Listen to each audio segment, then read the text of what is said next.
Certain city noises function as active predatory traps.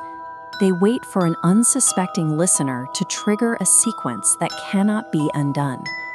Survival relies on a single, rigid boundary. If you hear a sharp, non-human whistle at exactly 2:13 a.m., the only safe response is silence. This phenomenon is localized to the oldest neighborhoods of Chicago. These streetlights create a sharp divide, where an unlit path conceals a decades-old threat. Breaking the rule of 2:13 a.m. leads to immediate disappearance. In the history of these neighborhoods, no one who whistles back has ever been seen again. Ethan is a live streamer who treats these warnings as content. He hunts these locations to debunk the myths for his audience, viewing the danger as a gimmick. The phenomenon behaves like a contagion. It targets modern arrogance and a complete lack of respect for the unwritten rules of the city. Before he enters the alley, a local resident gives him one final instruction.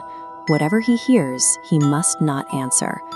But the presence of a camera lens creates a false sense of security. It makes the world feel documented and controlled, even when stepping into a space that follows an older, more violent logic. The physical layout of the alley is the first part of the trap. These narrow confines and high brick walls ensure that once someone enters, their line of sight is limited. Then the environment shifts. All ambient noise, the wind, the insects, the distant city traffic, ceases completely. In this absolute silence, the entity initiates contact. A distant, broken whistle sounds from the darkness. Ethan whistles back.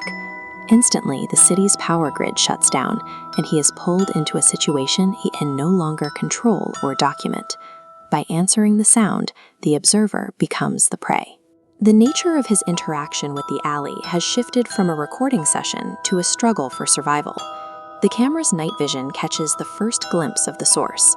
At the end of the corridor is a twitching silhouette with unnaturally long limbs and no visible features. The creature whistles back, but the sound resonates from inside the victim's own ears.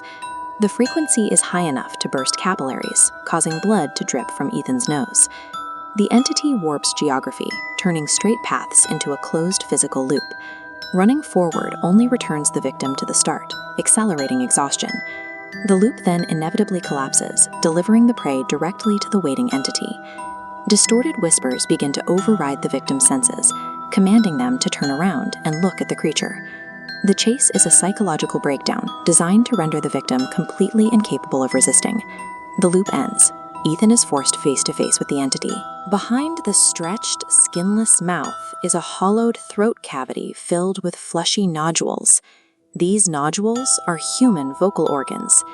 The creature absorbs the voices of its victims, using their literal anatomy to create the sounds it uses to lure the next target.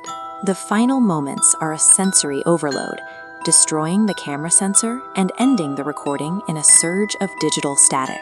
The entity erases the victim's identity. Ethan's body is gone, but his voice is now a permanent part of the creature's hunting toolkit. By morning, the alley appears completely normal. The daylight street corner shows no physical evidence of what occurred hours earlier. A police officer finds the discarded camera and reviews the footage.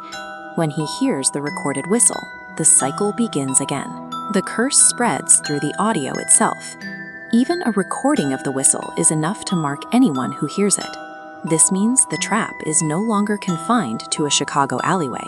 By hearing this story and the sound of that whistle, you have been exposed to the 2:13 a.m. rule.